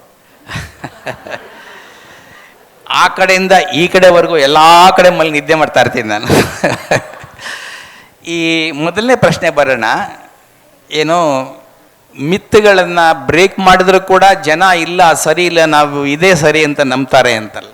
ಅವ್ರಿಗೆ ಏನು ಮಾಡೋಕ್ಕಾಗಲ್ಲ, ನಿದ್ದೆ ಮಾಡೋವಂಗೆ ನಡೆಸ್ತಾ ಇರೋರನ್ನ ಎಬ್ಸೋಕ್ಕಾಗಲ್ಲ, ನಿದ್ದೆ ಮಾಡ್ತಾರನ್ನ ಬಡ್ದು ಎಬ್ಬಿಸ್ಬೋದು. ಅವ್ರನ್ನ ಪಕ್ಕಕ್ಕಿಡೋಣ. ಕಮ್ಮಿಂಗ್ ಬ್ಯಾಕ್ ಟು ಈ ಲೆಫ್ಟ್ ಆ್ಯಂಡ್ ರೈಟ್ ಸರ್, ಇದೊಂದು ನಮ್ಮ ದೇಶದ ದುರದೃಷ್ಟ ಇವತ್ತು. ಏನಂದರೆ ಒಬ್ಬ ವಿಜ್ಞಾನಿಯಾಗಿ ಅಥವಾ ಸಾಹಿತಿಯಾಗಿ ಸ್ವತಂತ್ರವಾಗಿ ಏನಾದರೂ ಬರೀಬೇಕಾದ್ರೆ ಇವರೇನು ಅನ್ಕೊಂಡ್ಬಿಡ್ತಾರೋ ಅನ್ನೋ ಹಿಡಿತ ಹಿಂಜರಿಕೆ ಇದ್ದರೆ ನಮ್ಮ ಬರಹದ ಸ್ವಾತಂತ್ರ್ಯವನ್ನು ನಾವು ಕಳ್ಕೊಂಡ್ಬಿಡ್ತೀವಿ. ದಯವಿಟ್ಟು ಈ ವಾಟ್ಸಪ್ಗಳಲ್ಲಿರೋದು ಎಲ್ಲವನ್ನು ಕೂಡ ಒಂದು ಕಡೆಯಿಂದ ಹಿಂಗೆ ಪರಕೆ ಹಾಕಿ ಅಳಸಾಕ್ಬಿಡ್ಬೇಕು ಅಂತ ನಂಗೆ ಅನಿಸುತ್ತೆ. ಆ ಪರಕೆಯಲ್ಲಿ ಗುಡಿಸದೇ ಇದ್ದರೆ, ನಾವು ಸ್ವಾತಂತ್ರ್ಯ ನಮಗೆ ಸಿಗದೇ ಇದ್ದರೆ, ದಯವಿಟ್ಟು ನಂಬಿ ಸಾಹಿತ್ಯ ಸ್ವತಂತ್ರವಾಗಿ ತನಗಾಗಿ ತಾನು ಬೆಳೆಯೋಲ್ಲ, ಇದು ಯಾರಿಗೋಸ್ಕರನೋ ಬೆಳೆಯುತ್ತೆ. ಯಾರೋ ಒಬ್ಬರು ನನ್ನನ್ನು ರೈಟಿಸ್ಟು ಅಂತಂದು ಅಂದ್ಕೊಂಡು ನಾನು ಕತೆ ಬರೆಯೋಕೆ ಹೋದರೆ ಲೆಫ್ಟಿಸ್ಟ್ ಆದರೆ ಅದು ನನ್ನ ತಪ್ಪು, ಅವ್ರ ತಪ್ಪಲ್ಲ. ಯಾವತ್ತೂ ಕೂಡ ಅದಕ್ಕೆ ಈಲ್ಡ್ ಆಗಬಾರ್ದು. ಅದೇ ರೀತಿ ಯಾರೋ ಒಬ್ಬರು ನನ್ನ ಲೆಫ್ಟಿಸ್ಟು ಅಂತ ನಾನು ರೈಟಿಸ್ಟ್ ಬರೆಯೋಕೆ ಹೋದರೆ ಮತ್ತೆ ಅದು ನನ್ನ ತಪ್ಪು. ನಾನು ಈ ಎಲ್ಲ ದೂರುಗಳನ್ನು ಕೂಡ ನಾನು ಆವಾಗಲೇ ಹೇಳಿದಾಗೆ ಪರಕೆ ಅಲ್ಲ, ಬೇಕಾದರೆ ಎಕ್ಸೆಲ್ ಸೋಪ್ ಪೌಡ್ರ್ ಹಾಕಿ ತೊಳೆದಾಕ್ಬಿಟ್ಟು ನಾನು ಮುಂದೆ ಹೋಗಿ ನನಗಿಷ್ಟ. ಮತ್ತೇನೊಂದು ಹೇಳ್ತೀನಿ, ನಾನು ಯಾವುದೋ ಒಂದು ಪುಸ್ತಕದ ಬಿಡುಗಡೆಯಲ್ಲಿ ನಾನು ಆಡಿದ ಮಾತಿಗೆ ರೈಟ್ ವಿಂಗ್ ಅವ್ರು ನನಗೆ ಕೋರ್ಟ್ಗೆ ಎಳೆದಿದ್ದರು. ಇತ್ತೀಚೆಗೆ ಯಾವುದೋ ಒಂದು ವಿಡಿಯೋದಲ್ಲಿ ನಾನು ನೋಡ್ತಾ ಇರ್ಬೇಕಾದ್ರೆ ಯಾರೋ ಒಬ್ಬರು ಈ ಅಪ್ಪ ಎಡಚ ಅಂತ ಕಾಣುತ್ತೆ ಅದಕ್ಕೆ ಹಿಂಗೆ ಮಾತಾಡ್ತಿದ್ದಾನೆ ಅಂತಂದರು. ಸೊ ನಾನು ಎಡಚ ಥರನೂ ಕಾಣ್ತೀನಿ, ರೈಟ್ ವಿಂಗ್ ಥರನೂ ಕಾಣ್ತೀನಿ ಅಂದರೆ ಬಹಳ ಖುಷಿ ನನಗೆ. It's an award for me, that means I belong to both ಅಂತ. ನಾನು ಆವಾಗಲೇ ಹೇಳಿದಾಗೆ ಅಲ್ಲಿಂದ ಇಲ್ಲಿವರೆಗೂ ಎಲ್ಲ ಕಡೆನೂ ಬಿಲಾಂಗ್ ಆಗೋಣ, ಆ ದರಿದ್ರ ಎಕ್ಸ್ಟ್ರೀಮ್ಲಿ ಬಿಲಾಂಗ್ ಆಗೋದು ಬೇಡ ಅಂತ ನನ್ನ ನಂಬಿಕೆ. ನನಗೆ ಗಣೇಶಯ್ಯನವರು ಎಡನೂ ಅಲ್ಲ ಬಲನೂ ಅಲ್ಲ, ಸುತ್ತಮುತ್ತ ಇರೋದ್ರಲ್ಲೆಲ್ಲ ಸೂಕ್ಷ್ಮವಾಗಿ ಗಮನಿಸುವಂತಹ ಅಥವಾ ಅದರ ಬಗ್ಗೆ ಆಸಕ್ತಿ ಇರುವಂಥ ಒಂದು ಸಣ್ಣ ಮಗುವಿನಂತಹ ವ್ಯಕ್ತಿ ಅಂತ ನನಗನ್ಸುತ್ತೆ. Thank you very much. So ಯಾಕೆ ಹೇಳ್ತೀನಿ, 70 ವರ್ಷದ ಹುಡುಗನ ಮಗು ಅಂದ್ರಲ್ಲ, ಭಾಳ ಖುಷಿ ಆಗ್ತದೆ. ನನಗೂ ಯಾರಾದರೂ ಹೇಳಿ ಅಂತ ಇರಲಿ. ಆದರೆ ಮುಖ್ಯವಾಗಿ ಯಾಕೆ ಹೇಳ್ತಿದ್ದೀನಿ ಅಂತಂದರೆ, ಈ ಮರಳಿನ ಕಥೆ ಆಗಲಿ ಅದು ನಿಮ್ಮ ವಿಷಯ ಅಲ್ಲ. ಮುಖ್ಯವಾಗಿ ಹೌದು, ಅದರಲ್ಲಿ ಕೈ ಆಡಿಸಿದ್ರಿ. ಇನ್ನೊಂದು ಮುಖ್ಯವಾದ ಒಂದು ವಿಷಯ ಇದೆ, ಅದನ್ನು ನೀವು ಕೈ ಆಡಿಸಿದ್ರಿ, ತುಂಬ ಜನಕ್ಕೆ ಗೊತ್ತಿಲ್ಲ. ಹರ್ಷದ್ ಮೆಹತಾನ ಸ್ಕ್ಯಾಂಡಲ್ ಆದಾಗ ನೀವು ಒಂದು ಸಂಖ್ಯಾಶಾಸ್ತ್ರದ ವಿಧಾನದಿಂದ ಅದರ ಬಗ್ಗೆ ನೀವು ಚರ್ಚೆ ಮಾಡಿದ್ರಿ. ಆ ಸಂದರ್ಭದಲ್ಲಿ ನಾನು ಇಬ್ಬರು ಸಂಖ್ಯಾಶಾಸ್ತ್ರಜ್ಞರು ಈ ರೀತಿಯಲ್ಲಿ ಬರಿತಾ ಇದ್ದವರನ್ನು ನಾನು ಸದಾ ನೆನಪಿನಲ್ಲಿ ಇಟ್ಕೊಳ್ತೀನಿ. ಒಬ್ಬರು ಗಂಗನ್ ಪ್ರತಾಪ್, ಮತ್ತೊಬ್ಬರು KN ಗಣೇಶಯ್ಯ. ಇವರಿಬ್ಬರು ಕೂಡ ಜನರಿಗೆ ಆಸಕ್ತಿ ಇರುವಂತಹ ವಿಷಯಗಳು, ಉದಾಹರಣೆಗೆ ಕ್ರಿಕೆಟ್ ಇರ್ಬೋದು ಅಥವಾ ಬೇರೆ ಇನ್ನೇನೋ ಇರ್ಬೋದು, ಇವುಗಳಲ್ಲಿ ಸಂಖ್ಯಾಶಾಸ್ತ್ರದ ದೃಷ್ಟಿಯಿಂದ ಏನೇನು ಸಿಗುತ್ತೆ ಅಂತ ಅನ್ನೋದನ್ನು ಹುಡುಕಿ ಶೋಧ ಪ್ರಬಂಧಗಳನ್ನು ಬರೆದಿತ್ತು. ಅಂಥದ್ದು ನೀವು ಬರೆದಿದ್ರಿ. ಸೊ ಹೀಗೆ ನಿಮ್ಮ ಕ್ಷೇತ್ರದಲ್ಲದ ವಿಷಯಗಳ ಬಗ್ಗೆ ಕೂಡ ಆಡಿನ ಹಾಗೆ ನೀವು ಅರಸ್ಕೊಂಡು ಹೋಗ್ತಾ ಇಷ್ಟೊತ್ತು ನೀವು ಕೇಳಿದ್ದೆಲ್ಲ ಕರೆಕ್ಟ್ ಆಗಿತ್ತು. ಕೊನೆ ವರ್ಡ್ ಹೇಳಿದಾರ ಅಲ್ಲಲ್ಲ ಕ್ಷೇತ್ರದ ಅಲ್ಲದ ಅಂತ. ಯಾರಿಗೆ ಯಾವ ಕ್ಷೇತ್ರ ಹೊರಗಿಂದ ಹೇಳಿ ಅಲ್ವಾ? ಮೇಡಮ್ ಒಳ್ಳೆ ಸೀರೆ ಕಟ್ಕೊಂಡಿದ್ದಾರೆ, ಆ ಸೀರೆ ಪಕ್ಕದಲ್ಲಿರೋ ಸೀರೆಗಿಂತ ಯಾಕೆ ಚೆನ್ನಾಗಿ ಕಾಣ್ತಿದೆ ಅಂತ ಕೇಳೋದು ನನ್ನ ಪರಿಧಿಯ ಹೊರಗಿಂದ ಅಲ್ಲ ಅಲ್ವಾ? ಎಲ್ಲ ಪ್ರಶ್ನೆಗಳು ಎಲ್ಲ ಜನರಿಗೂ ಹುಟ್ಟುವ ಒಂದು ಅವಕಾಶ ಎಲ್ಲರೂ ಹುಟ್ಟಿಸ್ಕೋಬೇಕು. Coming back to the question, yes, Harshad Mehta ಕೆಲವ್ರಿಗೆ ಗೊತ್ತಿರಲಿಕ್ಕಿಲ್ಲ. ನಿಮಗೆಲ್ಲ ಸುಮಾರು 35-40 ವರ್ಷಗಳ ಹಿಂದೆ ಹರ್ಷದ್ ಮೆಹ್ತಾ ಅಂತ ಒಬ್ಬ ವ್ಯಕ್ತಿ ಮುಂಬೈನಲ್ಲಿ ಸ್ಟಾಕ್ ಎಕ್ಸ್ಚೇಂಜನ್ನು ಮಾಡಿಫೈ ಮಾಡ್ದ, ಏನೋ ಮ್ಯಾನಿಪುಲೇಟ್ ಮಾಡ್ದ ಅಂತ ಬಹಳ ದೊಡ್ಡ ಗಲಾಟಿದ್ದು. ಮನಮೋಹನ್ ಸಿಂಗ್ ಅವರಿಗೆ ಪ್ರೈಮ್ ಮಿನಿಸ್ಟರ್ ಆಗಿದ್ದರು. ಆ ಸಮಯದಲ್ಲಿ ನನಗೊಂದು ಪ್ರಶ್ನೆ ಬಂತು, ಇಷ್ಟೆಲ್ಲ ಹೇಳ್ತಾರಲ್ಲ, ಯಾರಾದರೂ ಕೂಡ ಅನಲೈಸ್ ಮಾಡಿದಾರ ವೈಜ್ಞಾನಿಕವಾಗಿ ಹರ್ಷದ್ ಮೆಹ್ತಾ ನಿಜಕ್ಕೂ ಕೂಡ ಸ್ಟಾಕ್ ಮಾರ್ಕೆಟ್ನ ಏನೋ ಮ್ಯಾನಿಪುಲೇಟ್ ಮಾಡಿದ್ನಾ ಅಂತ. ನಾನು ಸ್ಟಾಕ್ ಮಾರ್ಕೆಟ್ಗೆ ಕಾಗದ ಬರೆದು ಈ ರೀತಿ ನನ್ನ ಪ್ರಶ್ನೆ ಬಂದಿದೆ, ನಾನು ಅನಲೈಸ್ ಮಾಡಬೇಕು, ನನಗೆ ಡೇಟಾ ಕೊಡಿ ಅಂತ. ಸುಮಾರು 50 ವರ್ಷದ ಡೇಟಾ ನಂಗೆ ಸಿಕ್ತು.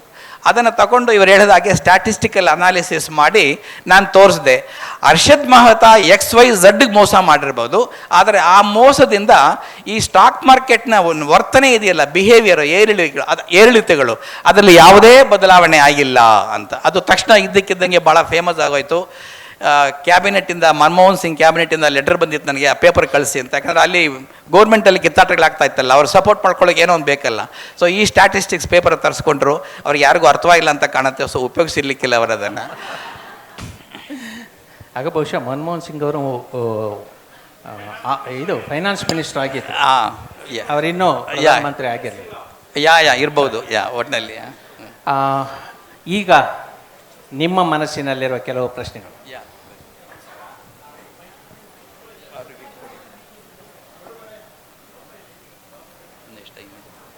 ಇನ್ನು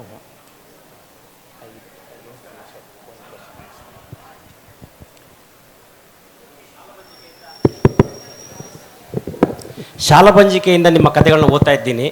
ಎಲ್ಲ ಅವಾಗಿಂದ ನಿಮ್ಮನ್ನು ವೈಜ್ಞಾನಿಕ ಕಥೆಗ ಅಂತ ಇದ್ದಾರೆ. ಬಟ್ ನನ್ನ ಮನಸ್ಸಿಗೆ ನೀವೊಬ್ಬ ಐತಿಹಾಸಿಕ ಕಥೆಗಾರ ಅಂತ ಅನಿಸುತ್ತೆ.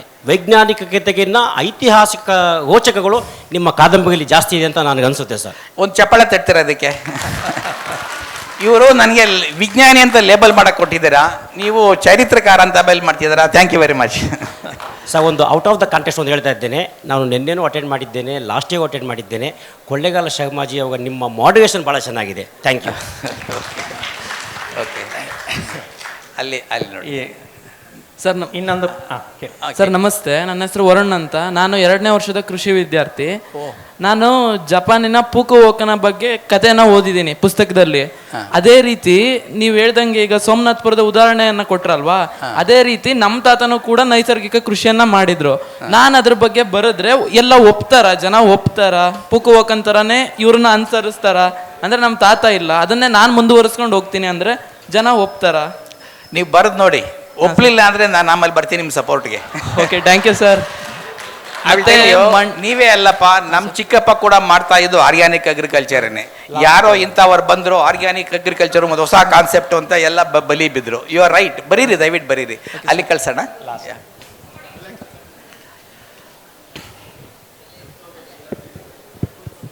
ಸರ್, ಸಾಹಿತ್ಯ ವಿಜ್ಞಾನ ಎರಡು ಒಡಮೂಡಿರೋದು ಕನ್ನಡದಲ್ಲಿ. ಅದು ನೀವು ಮೂಲತಃ ಕೋಲಾರದವರು. ಮೊರಸುನಾಡು ಕನ್ನಡ ಅನ್ನೋ ಆ ಕಡೆ ಭಾಗದಲ್ಲಿ ಹೆಚ್ಚು ಪ್ರಚಲಿತದಲ್ಲಿದೆ. ನೀವೀಗ ಮಾತಾಡ್ತಾ ಸೀರೆ ಕಟ್ಕೊಳ್ಳೋದು ಅಂದ್ರಿ, ನಾವಿಲ್ಲೆಲ್ಲ ಉಟ್ಕೊಳ್ಳೋದು, ಇದು ಕೂಡ ಒಂದು ಕೋಲಾರದಲ್ಲಿ ಬಳಸುವಂಥ ಪದ.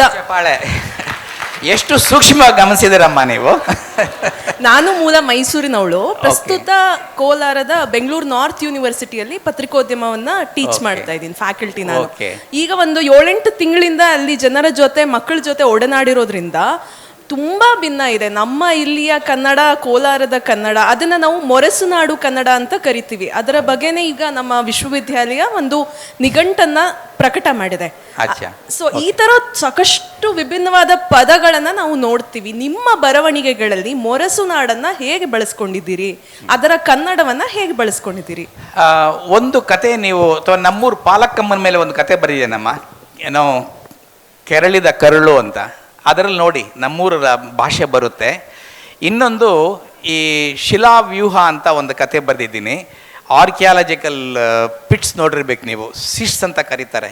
ಕಲ್ಲುಗಳನ್ನ ಗುಂಡಕ್ಕಿಟ್ಟಿರ್ತಾರೆ, ಮಧ್ಯೆ ಹೆಣ ಉಳಿರ್ತಾರೆ. ಅದ್ರ ಬಗ್ಗೆ ಒಂದು ಕತೆ ಬರೆದಿದ್ದೀನಿ. ನನ್ನ ಮಗಳು ಬಂದು ನಮ್ಮ ತಾಯಿಗೆ ಕತೆ ಹೇಳಿದಾಗೆ ಯಾರೋ ಒಬ್ಬ ತಾತ ಹೇಳಿದ್ರು ಅಂತ.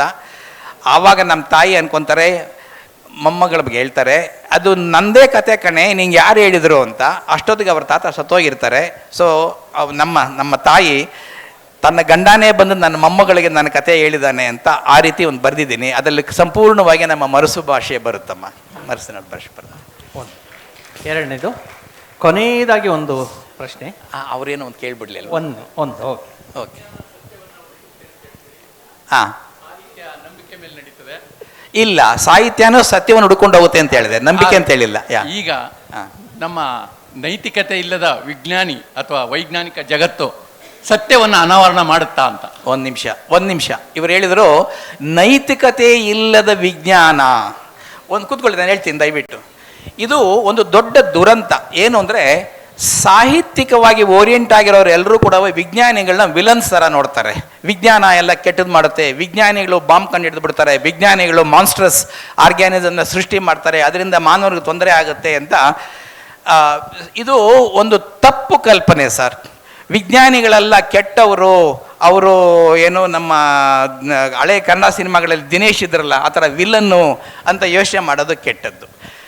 ವಿಜ್ಞಾನಿಗಳು ಮಾನವರೇ, ಸಾಹಿತಿಗಳು ಮಾನವರೇ. ನಿಮ್ಗೆ ಇನ್ನೊಂದು ಹೇಳ್ತೀನಿ ಕೇಳಿ, ಪ್ರಪಂಚದಲ್ಲಿ ಆಗ್ತಾ ಇರ್ತಕ್ಕಂಥ ಎಲ್ಲ ದುರಂತಗಳು ವಿಜ್ಞಾನದಿಂದ ಅಲ್ಲ, ಐಡಿಯಾಲಜಿಕಲ್ ಡಿಫ್ರೆನ್ಸಸ್ ಇಂದ, ಧಾರ್ಮಿಕ ಡಿಫ್ರೆನ್ಸ್ ಇಂದ. It is not science, it is arts.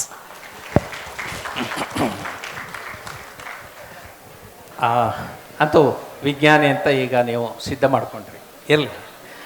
ಮತ್ತೊಂದು ಕೊನೆಯದಾಗಿ ಒಂದು ಪ್ರಶ್ನೆ. ಕನ್ನಡ ಸಾಹಿತ್ಯದಲ್ಲಿ ಇಬ್ಬರು ಸಾಹಿತಿಗಳನ್ನು ನಾವು ಸಾಧಾರಣವಾಗಿ ಗುರುತಿಸ್ತೀವಿ. ಒಂದು ನೀವಿಲ್ಲಿದ್ದೀರಿ, ಇನ್ನೊಬ್ಬರು BGL ಸ್ವಾಮಿಯವರು. ಇಬ್ಬರೂ ಸಸ್ಯ ವಿಜ್ಞಾನಿಗಳು. ಇಬ್ಬರೂ ಕೂಡ ಸಸ್ಯಗಳ ಮೂಲವನ್ನು ಹುಡುಕೊಂಡು ಹೋದಂಥವ್ರು. ಉದಾಹರಣೆಗೆ BGL ಸ್ವಾಮಿಯವರು ಸೋಮ ಅನ್ನುವ ಗಿಡವನ್ನು ಹುಡುಕೋದಕ್ಕೆ ಹೋಗಿದ್ದರು, ಸಂಜೀವಿನಿಯನ್ನು ಹುಡುಕೋದಕ್ಕೆ ಹೋಗಿದ್ದರು. ನೀವು ಕೂಡ ಅದೇ ಕೆಲಸ ಮಾಡಿದ್ರಿ ಚರಿತ್ರಕಾರರಾಗಿ. BGL ಸ್ವಾಮಿಯವರ ಬಗ್ಗೆ ನೀವು ಏನಾದರೂ ಹೇಳೋದು ಇದೆಯಾ? ಇದೇ ಕೊನೆಯ ಪ್ರಶ್ನೆ. BGL ಸ್ವಾಮಿಯವರ ಬಗ್ಗೆ ನಾನು ಏನು ಹೇಳಬೇಕು ಅಂದರೆ ಒಂದು ಕಣ್ಣೀರು ಸುರಿಸಬಲ್ಲ ಅಷ್ಟೇ ಅವ್ರಿಗೆ ನಾವು ಕೊಟ್ಟಿರುವ ಗೌರವದ ಬಗ್ಗೆ. BGL ಸ್ವಾಮಿ ಅಂತ ಅದ್ಭುತವಾದ ವಿಜ್ಞಾನಿ ಸಾಹಿತಿ ಪ್ರಪಂಚದಲ್ಲಿ ಎಲ್ಲೂ ಇಲ್ಲ ಅಂತಲೇ ನನ್ನ ಭಾವನೆ. ನಾನು ಅವರನ್ನು ಲಿಯೋನಾರ್ಡೋ ಡಾ ವಿನ್ಸಿ ಅಂತ ಕರೆದು ಒಂದು ಆರ್ಟಿಕಲ್ ಬರೆದಿದ್ದೀನಿ, ಯಾರಾದರೂ ದಯವಿಟ್ಟು ಓದಿ ಅದನ್ನು. BGL ಸ್ವಾಮಿಯ ಮತ್ತೊಂದು ದುರಂತ ಅಂದರೆ ಈ ಕಡೆ ವಿಜ್ಞಾನಿಗಳೂ ಅವ್ರಿಗೆ ಗೌರವ ಕೊಡಲಿಲ್ಲ, ಆ ಕಡೆ ಸಾಹಿತಿಗಳು ಕೂಡ ಅವರು ಸರಿಯಾಗಿ ರೆಕಗ್ನೈಸ್ ಮಾಡಲಿಲ್ಲ. ಒಂದು ಉದಾಹರಣೆ ಹೇಳ್ತೀನಿ ನಿಮಗೆಲ್ಲ. ಸಾಮಾನ್ಯವಾಗಿ ಸಾಹಿತಿಗಳು BGL ಸ್ವಾಮಿಯವರನ್ನ ಹಾಸ್ಯ ಬರಹಗಾರರು, ವಿಜ್ಞಾನ ಬರಹಗಾರರು ಅಂತ ಪಕ್ಕಿಟ್ಬಿಟ್ರು. ನಿಜಕ್ಕೂ ಕೂಡ ವಿಮರ್ಶೆ ಮಾಡೋಕ್ಕೆ ಹೋಗಲಿಲ್ಲ ಆಳವಾಗಿ. ಇದೊಂದು ದುರಂತ ನಮ್ಮ ವಿಮರ್ಶಕರಲ್ಲಿ. ನಮ್ಮ ವಿಮರ್ಶಕರ ಬಗ್ಗೆ ನನಗೆ ಬೇರೆ ದೂರಿದೆ, ಅದು ಪಕ್ಕಕ್ಕಿರಲಿ. ಉದಾಹರಣೆಗೆ ಯಾರೋ ಒಬ್ಬ ಲೇಡಿ ಕವಿಗಳ ಪತ್ನಿಯರ ಬಗ್ಗೆ ಒಂದು ಆರ್ಟಿಕಲ್ ಬರೀಬೇಕು ಸುಧಾಗೆ ಅಂತ ಪ್ರಯತ್ನ ಪಡ್ತಾರೆ. BGL ಸ್ವಾಮಿಯವರು ಇದ್ದಾಗ BGL ಸ್ವಾಮಿಯವರಿಗೆ ಒಂದು ಲೆಟ್ರ್ ಬರೀತಾರೆ, ನಾನು ಎಲ್ಲ ಕವಿಗಳ ಪತ್ನಿಯರ ಜೀವನದ ಬಗ್ಗೆ, ಕಷ್ಟದ ಬಗ್ಗೆ ಒಂದು ಬರೀಬೇಕು ಅಂತಿದ್ದೀನಿ ಸುಧಾಗೆ. ನಿಮ್ಮ ತಾಯಿ DVG ಅವರ ವೈಫ್, DVG BGL ಸ್ವಾಮಿಯವರ ತಂದೆ ಅಲ್ವಾ, ಸೊ ನಿಮ್ಮ ತಾಯಿ ಬಗ್ಗೆನೂ ನಾನು ಬರೀಬೇಕೆಂದಿದ್ದೀನಿ, ಯಾಕಂದರೆ DVG ಅವರ ಪತ್ನಿಯವರು, ದಯವಿಟ್ಟು ಏನಾದರೂ ವಿಷಯ ಕಳಿಸಿ ಅಂತ. BGL ಸ್ವಾಮಿಯವರು ಅವರಿಗೆ ಉತ್ತರ ಬರೀತಾರೆ, ಬೇರೊಬ್ಬರ ಪತ್ನಿಯರ ಬಗ್ಗೆ ಕಾಳಜಿ ತೋರುವ ಕೆಟ್ಟ ಬುದ್ಧಿ ನನಗಿಲ್ಲ ಅಂತ. ಇದು ತಮಾಷೆ ನಿಜಾನೇ, ಆದರೆ ಇದರ ಹಿಂದೆ ಹೊಕ್ಕು ನೋಡಿದರೆ ಅಲ್ಲಿರುವ ನೋವನ್ನು ನಾವು ಅರ್ಥ ಮಾಡ್ಕೋಬೇಕು. ಏನು, BGL ಸ್ವಾಮಿಯವರು ಪಾಪ ಅವರಿಗೆ ಅರಿವು ಮೂಡಿದಾಗಿನಿಂದ ಯಾವತ್ತೂ ತಾಯಿ ಜೊತೆ ಬದುಕಲಿಲ್ಲ. ಎಲ್ಲೋ ಯಾರೋ ಜೊತೆ ಬದುಕಿದ್ರು ತಾಯಿ, ಇವರೆಲ್ಲೋ ಇದ್ದರು, ತಾಯಿಯ ಪರಿಚಯವೇ ಇಲ್ಲ ಅವರಿಗೆ. ಹಾಗೆ ಬೇರೊಬ್ಬರ ಪತ್ನಿ ಆಗ್ಬಿಟ್ರೆ ಅಷ್ಟೇ ಹೊರತು ಅವರು ತನ್ನ ತಾಯಿ ಆಗಲಿಲ್ಲ. ಆ ಪದಗಳಲ್ಲಿರುವ ಆ ಒಳಾರ್ಥವನ್ನು, ದುಃಖವನ್ನು ಅರ್ಥ ಮಾಡಿಕೊಂಡ್ರೆ ನಮ್ಮ ಸಾಹಿತಿಗಳು ನಿಜಕ್ಕೂ ಕೂಡ ನಮ್ಮ BGL ಸ್ವಾಮಿಯವ್ರ ಬಗ್ಗೆ ಅದ್ಭುತವಾದ ವಿಮರ್ಶೆ ಮಾಡ್ತಾಯಿದ್ರು. ದುರಂತ ಅವರ ಹಾಸ್ಯದ ಹಿಂದೆ ಅಡಗಿರುವಂಥ ದುರಂತ ಸತ್ಯಗಳನ್ನು, ನೋವನ್ನು ಯಾರೂ ಅರ್ಥ ಮಾಡ್ಕೊಳ್ಳದೆ BGL ಸ್ವಾಮಿನ ಪಕ್ಕಿಟ್ಬಿಟ್ಟಿದ್ದಾರೆ. ನಾವೆಲ್ಲರೂ ಕೂಡ ಮತ್ತೆ BGL ಸ್ವಾಮಿಗೆ ಆ ಸ್ಥಾನ ಕೊಡಬೇಕು ಅಂತ ನನ್ನ ಕೋರಿಕೆ. ಅವರೆಲ್ಲರೂ ನಾವು ನೆನೆಸ್ಕೊಳ್ಳೋಣ. ಸಾಹಿತ್ಯಾಗಿ, ವಿಜ್ಞಾನಿಯಾಗಿ ಅವ್ರಿಗೆ ಕೊಡಬೇಕಾದಂಥ ಸ್ಥಾನ. ವಿಜ್ಞಾನಿಯಾಗಿ ಕೂಡ ಅವರಿಗೆ ಯಾರೂ ಗೌರವ ಕೊಡಲಿಲ್ಲ. ಕಾರಣ BGL ಸ್ವಾಮಿ ಸ್ವಲ್ಪ ಸ್ಟ್ರೈಟ್ ಫಾರ್ವರ್ಡ್ ಅಂತಾರಲ್ಲ, ಮುಖ ಕೊಡ್ದಂಗೆ ಹೇಳೋರು. ಈ ದೊಡ್ಡ ವಿಜ್ಞಾನಿಗಳಿಗೆ ಅದಾಗಲ್ಲ, ನೀನು ಮಾಡ್ತಾ ಇರೋ ತಪ್ಪು ಅಂದ್ಬಿಟ್ರೆ ಇವನ್ ಪ್ರಯೋಜನ ಇಲ್ಲ ಅಂತ ಅವನಿಗೆ ರೆಕಗ್ನಿಷನ್ ಕೊಡಲಿಲ್ಲ. ನಮ್ಮ ನಟೇಶ್ ಅಂತ, Natesh if you can kindly stand up if you don't mind. ಅವರು ನಮ್ಮ ಮೈಸೂರವರೇ, ಡೆಲ್ಲಿ ಲಿಸಿಸ ಇದ್ದರು, ಅವರೇ ಒಂದು ಪುಸ್ತಕ ಬರೆದಿದ್ದಾರೆ ಐಕಾನಿಕ್ ಟ್ರೀಸ್ ಅಂತ. ಅವರು ಕೂಡ BGL ಸ್ವಾಮಿಯವರ ಫ್ಯಾನು. ಅವರು ನಾನು ಭಾಳ ಡಿಸ್ಕಸ್ ಮಾಡಿದ್ದೀವಿ. BGL ಸ್ವಾಮಿಗೆ ವಿಜ್ಞಾನಿಗಳು ಕೂಡ ಗೌರವ ಕೊಡಲಿಲ್ಲ. ಕಾರಣ ಏನಂದರೆ ಸ್ಟ್ರೈಟ್ ಫಾರ್ವರ್ಡ್ನೆಸ್ ಆಫ್ BGL ಸ್ವಾಮಿ. ಏನು ಇದ್ದಕ್ಕಿದ್ದಂಗೆ ಹೇಳ್ಬಿಡ್ತಾ ಇದ್ರು ಅವರು. ಅದು ಕೆಲವು ವಿಜ್ಞಾನಿಗಳಿಗೆ ಇಷ್ಟ ಆಗಿಲ್ಲ. ಹಾಗಾಗಿ ಅವರಿಗೆ ಯಾವುದೇ ಅಕಾಡೆಮಿಯ ಫೆಲೋ ಆಗಿಲ್ಲ. ಇವ್ರು ಹೇಳಿದಾಗೆ ನಾನು 3 ಅಕಾಡೆಮಿ ಫೆಲೋ, BGL ಸ್ವಾಮಿಯಲ್ಲಿ ನಾನೆಲ್ಲಿ ಅಂಥದ್ದು. BGL ಸ್ವಾಮಿಗೆ ಯಾವುದು ಅಕಾಡೆಮಿನಲ್ಲೂ ಅವರಿಗೆ ಫೆಲೋಶಿಪ್ ಕೊಡಲಿಲ್ಲ ಅಂತಂದರೆ ಇದೊಂದು ದೊಡ್ಡ ದುರಂತ. ಆ ಕಡೆ ವಿಜ್ಞಾನದಲ್ಲೂ ಮೋಸ ಆಯಿತು, ಸಾಹಿತ್ಯದಲ್ಲೂ ಮೋಸ ಆಯಿತು. ಆ ಮೋಸವನ್ನು ಸರಿಪಡಿಸುವ ಕರ್ತವ್ಯ ನಮ್ಮೆಲ್ಲರಲ್ಲೂ ಇದೆ. ದಯವಿಟ್ಟು BGL ಸ್ವಾಮಿ ಬಗ್ಗೆ ಹೆಚ್ಚು ಮಾತಾಡಿ. ಖುಷಿ ಆಯ್ತು ಇವರನ್ನು BGL ಸ್ವಾಮಿ ಬಗ್ಗೆ ಒಂದು ನಾಟಕ ಮಾಡಿದ್ದಾರೆ ಅಂತ. ದೇಶದಾದ್ಯಂತ ತಗೊಂಡೋಗಿ, ಕರ್ನಾಟಕದಲ್ಲಿ ಅಷ್ಟೇ ಅಲ್ಲ ದೇಶದಾದ್ಯಂತ ತಗೊಂಡೋಗಿ ಮರಾಠಿಯವರು ಅದನ್ನು ಅನುವಾದ ಮಾಡಬೇಕು ಅಂತ ಹೇಳ್ತಾ ಇದ್ದಾರೆ. ಮಾಡಬೇಕು ಅಂತ ಯೋಚನೆ. ಇಲ್ಲಿಗೆ ನನ್ನ ಎಲ್ಲ ಪ್ರಶ್ನೆಗಳು ಮುಗೀತು ಅಂತ ನಾನು ಹೇಳೋದಿಲ್ಲ. ಗಣೇಶನವ್ರ ಜೊತೆ ಕೂತ್ರೆ ವರ್ಷಾನುಗಟ್ಟಲೆ ಪ್ರಶ್ನೆಗಳು ನನ್ನ ಹತ್ರ ಇದ್ದೇ ಇರ್ತವೆ. ಯಾಕಂದರೆ ವಿಜ್ಞಾನದ ಬಗ್ಗೆ, ವಿಜ್ಞಾನ ಸಂವಹನದ ಬಗ್ಗೆ, ಚರಿತ್ರೆಯ ಬಗ್ಗೆ, ಚರಿತ್ರೆ ಮತ್ತು ವಿಜ್ಞಾನ ಮತ್ತು ಕಥೆ ಮತ್ತು ಕಲ್ಪನೆಗಳು ಇವೆಲ್ಲವನ್ನು ಹೇಗೆ ಸೇರಿಸಬೇಕು ಅನ್ನೋದ್ರ ಬಗ್ಗೆ ಸಾಕಷ್ಟು ಅನುಮಾನಗಳು, ಗೊಂದಲಗಳು ಮತ್ತು ಎಕ್ಸ್ಪೆರಿಮೆಂಟೇಷನ್ ಮಾಡ್ತಾನೇ ಇರ್ತಾರೆ ಅವರು. ಅದನ್ನೆಲ್ಲ ತಿಳ್ಕೊಳ್ಳುವ ಆಸೆ ನನ್ನಲ್ಲಿದೆ. ಆದರೆ ಇವತ್ತು ಸಮಯ ಮುಗಿತಾ ಇರೋದ್ರಿಂದ ಇಲ್ಲಿಗೆ ನಿಲ್ಲಿಸಬೇಕು ಅಂತಿದ್ದೇನೆ. ನಿಮ್ಮಲ್ಲಿ ಯಾರದ್ದಾದರೂ 2 ಪ್ರಶ್ನೆಗಳಿಗೆ ಅವಕಾಶ ಕೊಟ್ಟು ಇಲ್ವಾ? ಓಕೆ, ಇಲ್ಲಿಗೆ ಮುಗಿಸ್ತೇನೆ. ಈ ಸಂಭ್ರಮಕ್ಕೆ ನಮ್ಮನ್ನು ಕರೆದು 3ನೇ ಸರ್ತಿ ಒಂದು ಸೆಕೆಂಡ್ ಇದೆಯಾ ಗಣೇಶ ಅವರನ್ನು ಭೇಟಿ ಮಾಡೋದಕ್ಕೆ ಅವಕಾಶ ಮಾಡಿಕೊಟ್ಟಂತಹ ಸಾಹಿತ್ಯ ಸಂಭ್ರಮದ ಎಲ್ಲ ಪದಾಧಿಕಾರಿಗಳಿಗೂ ನನ್ನ ಅಭಿನಂದನೆಗಳು. ನನ್ನ ಮಾತುಗಳನ್ನು ಕೇಳಿಸ್ಕೊಂಡು ಸಿಟ್ಟು ಮಾಡ್ಕೊಳ್ದೆ ಖುಷಿಯಿಂದ ಉತ್ತರ ಕೊಟ್ಟು, ಅದರ ಜೊತೆಗೆ ನಂದು ಕೂಡ ಧನ್ಯವಾದಗಳು ಈ ಸಾಹಿತ್ಯ ಸಂಭ್ರಮದ ಸಂಯೋಜಕರಿಗೆ. ಧನ್ಯವಾದ.